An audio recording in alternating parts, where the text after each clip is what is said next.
Life stealer. And in the mid lane, where is he best kind of positioning himself for this part of the game? I think he most likely stays bottom for a while. Phobos. And there's an arrow to Phobos. They're trying to go on to him. They will find the first blood there. FNG was trying to turn around the aggression there with a rocket barrage, but there's too many units to hit, and he doesn't really find anything of any significant damage against the side. And yeah, first blood there to Alliance for Pycat. As Magicka's around, but if they're just fighting over a rune, he'll be fine. He's going to hold the arrow. This could be a very dead FNG. The amount of stun that he's going to be taking there, and the right clicks from both Pycat and Magicka. I mean, it's one of the oldest tricks in the book, the Nightmare Arrow, but it certainly seems to be working so far. Now, we talked about the control factor that Alliance are going to have, and why pretty much every game goes phase Aquila drums. Like every single game. Even when Mirana was picked a ton, he always used to say that Midas was an item you should never buy. He's in a lot of trouble here. Bane, Magicka's rotated in, and Pycat on a killing spree. This is a fantastic start for the Mirana here. 4.5 minutes in, 3 kills. And I'm looking forward to seeing what he can do in this game with the Blink Queen. He got very, very low there. G will have the Nightmare toggled off him very nicely by FNG to allow G to go in and finish off the kill. Arrow gets thrown through, but I think it was back. Hello? What the heck was that? The courier hangs around. They might lose G here as well. I mean, G's running away. Oh, that had Illidan's Midas recipe on. Yeah, he was sending it top, but he didn't realize where the courier was, so he just walked it right into a tiny. Sure, landing arrows isn't always super hard, but just a fact. As well, there is Lil, of course, on the Venge. Save the Quap. Quap is going to go down. I leave this world of hurt. Popped G there, and still G ends up going down because he only has level 1 blink. So. Arrow coming through, there's going to be the avalanche and toss onto FNG. Loader now on a killing spree. Pycat on the high ground, starting to right click away at DK Phobos, and Loader should be able to chase this one down. He's got a toss if he needs it. He'll throw it up anyway. There's a mega kill streak for Pycat as he picks himself up another kill across the board, and it certainly seems like Alliance, they've stepped it up a gear, and VP, they're just having trouble keeping up at this point. They're giving away. This VP courier is not having a nice time. Loader here with the avalanche around to Phobos. Brain step as well from Magicka, but there's G blinking and he gets raw straight away, and Loader just turns and kills him. Illidan, he tries to go on the Tiny, but Tiny will get relocated out by Ake, and now Pycat, he's just there to try and finish off Illidan, and he will do. There's going to be a cooldown coming down. Phobos trying to get himself in position for the Ravage, but Pycat and Bulldog, they're doing the Delta split. Bulldog does take a magic missile. They blow the Ravage. It will catch him, but Bulldog's still alive. They've already lost 3 on the side of VP, and now Ake, Loader, and Pycat, they're moving in for more. They're going to lose Lil here as well. 4 heroes down on the side of VP. It's a triple kill here for Pycat on the Mirana. They only lose the Magicka Bane and the Bulldog Beastmaster. And again, Alliance just coming out on top of these skirmishes. They totally abandoned G there. Like, they went all in with 3 heroes to kill a Bane in the past. Here we go, VP moving into the jungle. There's both the Bane and the Mirana here. And Bane, well, he's going to get spotted out by the wave of Terror, but Lil, just with the 1-point swap, not going to quite have the range to catch him out. G will blink forward, get the dagger onto Magicka, but it doesn't look like the side of VP are happy kind of fighting into the darkness here. And they're just going to back themselves up towards the tier 2, knowing that they might have ruffled Alliance's feathers, and Alliance may very well now be coming for them, and they certainly are. They're smoked up. In goes Pycat. He gets tossed forward onto FNG. FNG will get swapped out. The cooldown is there. There's going to be the Roar onto G, and Admiral Bulldog with the axes bringing FNG low. The ball will finish him off. They do lose Admiral Bulldog. It's been Bulldog for the gyro so far. Illidan, he gets Fiend script up. He'll go down as well. It's a dominating kill streak for Uriah, and Pycat, he's chasing down for more. There's going to be the toss forward onto Magicka. He brain saps the Vengeful Spirit. It's just the Quap and the Titans getting out. Pycat will throw out an arrow. It won't connect, but again, 3-for-1 trade favoring Alliance. G, he blinks himself forward, but Ake and Pycat, they're not going to be able to go back in. But that was really ballsy by G. It was actually blinking forward straight like in. Oh, VP, they're going for the play here. Is it going to pay off? There's going to be relocating. There's FNG now with the cooldown. Arrow's going to catch Phobos, and Phobos goes down straight away before he can get the Ravage down. FNG's getting low. He'll fall as well. There's going to be the Raw Illidan Storm Rage. Pycat, he's looking for the lifestealer. He'll find him. He'll find the Vengeful Spirit as well. GG is called 17 minutes into the game. Alliance take it by an absolute storm. VP Polar trying something different this match, but I don't know if they'll try it in game 2, Drascal. The bottom lane just completely destroyed their lineup. I think the gyro support was a nice idea, and picking the lifestealer, I see how it could have worked, but in the end, what happened was the Beastmaster still got enough farm and experience to be able to hit level 6 at a decent timing, and still at the end of that game, Bulldog ended with like 400 GPM and a book 2 and a gem as an offlane Beastmaster. So it's not like he got held down that much. It was more just that the Bane Mirana did amazing. Like, Magicka and Pycat were just like arrow magnet killing every single person on the side of VP for pretty much. Scary for them. Phobos and Magicka thinking about the rune here. Oh, Phobos gets a bit spooked here as Ake comes in on the IO, and Magicka just giving them a little bit of a rundown. Lil here on the bottom lane has picked himself up a haste rune and thinking of making his way straight towards Pycat. There's going to be the Fisher blink forward, the phase shift there to dodge the dagger, but in comes Rubik. Ake's there trying to heal up Pycat, but the telekinesis dragging Pycat back. Pycat is still alive here, has got an orb and will be able to get himself onto the high ground, but Lil with his haste rune, he's just going to chase it down. There's the phase shift from Pycat, but the Fade Bolt will finish it off, and well, that was a very nice rune there for Rubik to find, and maybe going to try to go for more now. The haste rune has now worn off, but all in all, their heroes are pretty much a guaranteed combo kill at like level 8 or 9. Oh, G with the Sonic Wave there. He stutters it, but he follows it through at the end, and the confidence is paid off there. Finds the kill onto Pycat. G, one of probably my favorite mid player to watch when he's on this game. Like, he's very aggressive. He understands the limits. Can Alliance get over the game once they have relocate and once the puck has coil? Because that's going to be when they're going to start fighting. Pycat? Yeah, I was going to say, he just sits there. I think we're going to have a pause here. Yeah, because FNG is like... That was some good manner pause from Yeah, FNG. that was really nice manner. Yeah, I mean, the Waning Rift and the Orb's going to be there, but fair play to FNG there. Yeah. He could have potentially looked for a kill, but because Pycat was just simply standing there. Pycat needs to be careful of taking a Fisher to the face, and there's your Fisher. There's going to be the follow-up telekinesis, and with the burst damage from G, they're going to bring Pycat low. Does get off the Waning Rift and the Orb, trying to bottle himself up, but G there with a final dagger to the back of the puck will bring down Pycat again. Now Loda does opt for the blink here. Oh, Phobos is dead. He is so dead. There's going to be a TP reaction. Loader indeed does blink in, and with the 1-2 combo, blows up the Clockwork. Quap was able to find the kill onto the Bane there. So they kind of trade a clock for the Bane. So I guess Alliance... It was okay. It's okay. Yeah, I mean, they just revealed the Blink Dagger as well on Loda, so now VP have a pretty good idea of what Alliance are trying to get something positive going on, and indeed Loda, they're going to head straight towards the mid lane, but G, there's a lot of heroes here. I don't know if Alliance can take this, even with the jump. They're going to try it straight in onto the Queen of Pain with the toss and the avalanche, but he's going to be able to blink himself out. There's a Dream Call onto G. Pycat trying to bring him down, but G with the bottling, he will go down eventually to the final zap, but they have lost Pycat in tow. Loda and Ake retreating up the mid lane. Magicka trying to TP out from the sidelines, will be able to get himself out. So it is a 1-for-1 trade there. Pycat for the Quap.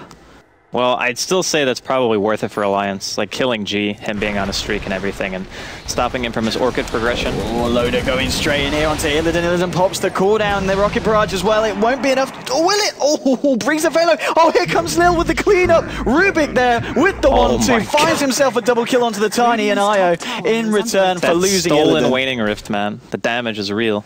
The burst between a level 4 Waning Rift and a Fade Bolt is like 560 magic damage. Diobs of Ward in the mid lane. The pings did come out from Magicka, but Magicka, he's still going to get caught out. Here we go with a lift from Lil, bringing him to the right side of the cogs, but now the rotation, but they all get caught in the Sonic Wave there. No, they've lost the Bane, but they've taken down the Rubik. They'll actually find G here as well as Illidan comes in, trying to clean up even more, favoring the side of VP Polar. They will bring down 3 from Alliance. Now it's Loda and Bulldog on the retreat. Will be able to find himself a regen room, but Illidan, has he got any points in the missile? I don't think he had any points in the missile earlier. No, he doesn't. No, he hasn't skilled any points in the missile, but he's still pretty speedy. Loda there with the avalanche and toss, but Loda will actually get caught up by the Fisher. He's going to be on the right side for it though, and he looks like he will be able to get himself out of there. So 3-for-2 trade there, favoring the side of VP. And not quite the fissure they were looking for out of FNG. Very close though. Kind of hard to guess where they are when they're in fog, so not really too surprising that he couldn't get him on the right side. But nice turnaround from Alliance. It could have gone really bad after G landed that amazing Sonic Wave into Scream. Loda straight in onto the Rubik there with the avalanche toss, but he gets lifted up, and there's your Echo Slam as well. They'll bring down Tiny. They do lose the Rubik now, but now FNG and Illidan trying to chase down Magicka and Bulldog, seeing if they can find anything more here. The body blocking though from the Necros is real, but there's your Fisher into cooldown. They do bring down Magicka here, and well, the action just continues. 14-6 at the moment. A lot of people dying on both sides here. Yeah, the Bulldog actually played the fight in the woods very well. Like, as soon as she blinked in, he just knew he had to commit the roar to him straight away. And they were able to get a turnaround kill. Even then, he might be able to relocate. This rotation from Alliance. Loader going straight in onto Illidan Stormrage. Ake tethering herself up, but Illidan trying to change this one down. There's a homing missile onto Loader. There's a roar from Bulldog onto Lil. But now with the Fisher from FNG and the Orchid from G as he comes in, they'll be able to bring down Bulldog. They did lose the Clockwork, and they do lose Illidan. And Loader and Ake, maybe they're thinking about going for more. Pycat's coming as well. And FNG, he's just running straight for the IO. He's going straight in, but he's not going to achieve anything with it. Loader gets a double kill, and now he might get more, trying to go onto Lil, but Lil steals the toss, and now G trying to turn around with a Fade Bolt with the right clicks. Ake tethering up, trying to save Loader. It won't be enough. Dreamcore gets dropped onto Lil, and G blinks away. Will snap. Illusory Orb finishes off the Rubik. It is just G remaining alive here. But, well, all in all, a nice wraparound there from Alliance. And even though they do lose Loader and Bulldog, coming out on top of that skirmish. Yeah, it was a 4 for 2, and Pycat desperately needed that gold. He's now very, very close to his Blink Dagger. And just imagine if he had it for that fight. That would have been like a 2 or 3 man Waning Rift Orb Coil. And they might have even went for the last couple of flag shots in middle lane. Yeah, mid lane, G pops the BKB to avoid the avalanche from Loader, and they will be able to follow through and bring down Beastmaster. Now in comes Pycat with a Dream Call onto 3. FNG goes down. It's going to be a double kill for Loader as he clears out the Rubik as well. Very nice initiation there from Pycat, catching out all 3 heroes. The difference that a Blink Dagger makes, man. That's all you really need on the puck in this game. He even went back for a Glimmer Cape of his own. So now he'll be able to keep himself alive, even with Orchid. Oh, mid lane, Waning Rift onto G, and of course he hasn't got a BKB here for the second time. We'll still be able to blink away, but Pycat is already there. Finishes off G on the quap. Very close. Oh, Illidan here with the Shadow Blade going in nice and close as Phobos hookshots into Magicka. They will be able to bring down Magicka, but now in comes Ake and Loader. There are the cogs in the way at the moment, but now Loader will be able to chase it down. Illidan pops the BKB and he goes straight for the IO. Illidan really wants to kill Ake. Loader and Pycat thinking about going for Phobos, but he's a little bit too tanky. Ake will be able to relocate back to the mid lane after the relocate gank and gets himself away from Illidan. The outmaneuvers from Alliance are pretty strong right now. And Hawk here from Rubik. Illidan, he's looking for Enigma. There's going to be a Fisher catching out Magicka, but Magicka's on the wrong side of the Fisher. It doesn't matter if you're Phobos, though. Hook shots yourself over. There will be the mech from Ake, keeping Magicka alive. Ake does go down, but the Bane, he's still up there with the Glimmer Cape, reducing a lot of the magical burst damage. Will he be able to keep himself alive now? There's going to be Dust. They're going to be able to lift him up, bring him down. And even with the coil there from Pycat, he falls there as well. 3 heroes just throwing themselves at the side of VP and Alliance. They lose them all. That was really well played by Phobos, getting the cog on the Pycat puck as soon as he came into the team fight, and he had no method of escape at that point. They also pick up a gem on VP, and Roshan definitely on the table here for Virtus Pro. So if they get this Roshan, I'd say they probably are able to clear the last 2 out of 2 towers, but I don't know if they can go base. It's still going to be very hard to crack high ground against Alliance's draft, especially when the Tiny is getting more and more farmed as time goes on. Loader coming in close, maybe thinking about potential steal. They've got the flying vision here from Bulldog, but it's not going to be able to do any kind of play here as Illidan's able to finish off the Roshan, gets himself the Aegis, and still 2.2k gold on this Jara on top of the Shadowblade pickup now. Well, what I don't know. This game seemed like it was really VP favored, but even with the Aegis advantage, they need to do... Of course, G finding themselves the tier 1 on the top lane. FNG getting caught out here by a Fiend's Grip. Loader's going to be there with the follow-up, but he gets lifted up by Lily. Isn't going to be able to find the toss. Now he finds the toss into FNG. Will bring down the Earthshaker, but G's coming in, looking for Ake. Orchid onto Ake, and G pops the BKB. Pycat with the stolen Fiend's Grip from Lil going straight for it, and will be able to bring down the puck there. Very nice use there of the spell steal from Rubik, and they'll lose Magicka as well as G finds himself a double kill. And the trade ends up being a 3-for-1 there, favoring the side of VP. And very nice play there from the Rubik. They do lose a tier 2 in the meantime, though, so it's not as if Alliance were taking that team fight for nothing. Maybe a bit over-aggressive going near the tier 2s when the enemy team has an Aegis, but still soon. So they need to try to capitalize on this. Illidan coming in here with the Shadow Blade. Pycat puts the Waning Rift, blinks back, but there's going to be the Fiend's Grip again being used from Lil. Illidan pops the BKB to make sure that he can bring down the Beastmaster without being disrupted. And Phobos going into Magicka. He'll find himself a killer onto the Bane. Well, maybe thinking about even more now. Loader and Ake, they're able to get themselves away, but another couple of very nice pickoffs for the side of VP coming out on top of Alliance again. Now, the vision from Alliance just isn't what it used to be. Like, they have one ward by the tier 2 mid, but they knew they were coming down the lane. I don't know why they decided to kind of hang around there. And VP now have the potential to go high ground. Glyph is popped. This is it. Alliance need to be able to defend this. Yeah, they've not got either Magicka or Admiral Bulldog here for this defense. Still 20 seconds or so before they're back down. And they have tier 2s in other lanes. Maybe they just sack this instead of they go for the ultra late game. I forgot that VP didn't actually kill the outside of the base, so they're actually going to use relocate to counter push instead. FNG comes in with a Fisher onto Loader. There's going to be a TP back as well from the Clockwork. If you lose, you still win, because you had farm.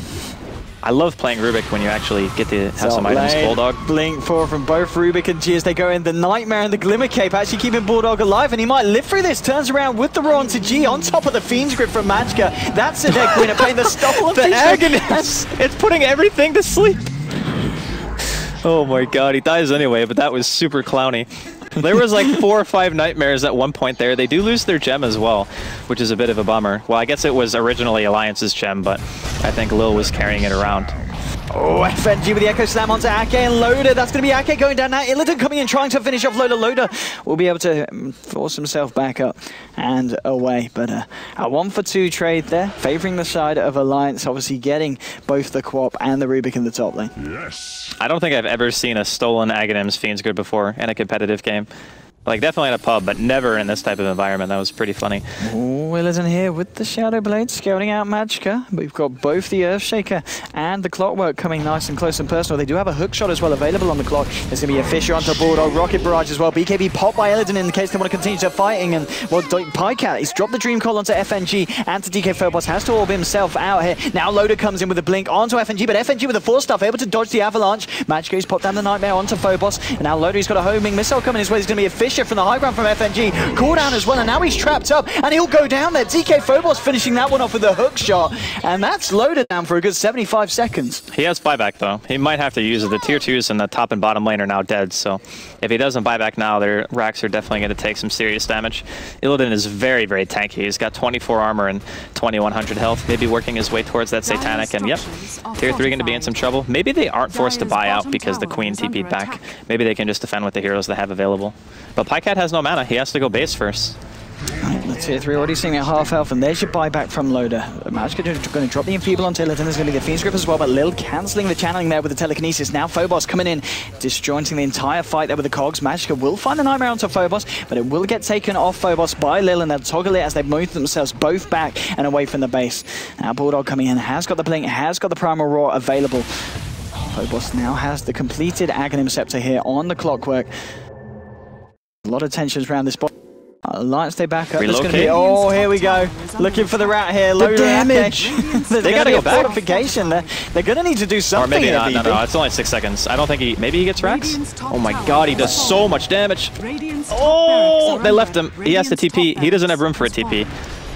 Phobos has come in, but Phobos might be true. Has got the Blade Mail. Loader's just going to fight through. There'll be the cooldown here on the bottom lane as Illidan's trying to find himself a set of racks. There's been a blink forward from Quap. Loader is getting low, has to get himself out as they try and fight him. Echo's down, they're blowing up Ake. They'll find Magka as well here. Buyback straight away from Ake. And now G with the dagger onto Bulldog. The final right click, that will bring down the Beastmaster. And Beastmaster, Bulldog does not have buyback for this fight. The buyback, of course, has come out from Magka. Now find the Fiend's Grip here onto FNG. Bring him down low. Pycat there with the right clicks as well. FNG's going to have to get himself out, but the Dream Call holding him in place. Now they'll turn around with the Orchid and the Fish onto Magka. Magka will go down. It's a wicked sick kill streak here for Illidan Stormrage, and this is Loader, Magka and Bulldog all dead and none with buyback. Now Pycat coming in, but the damage from Illidan, it just seems to be too much. He's going to try and orb himself away, but Pycat falls as well. He does have buyback, but Alliance, they've only got the pluck in the IO, and it's GG.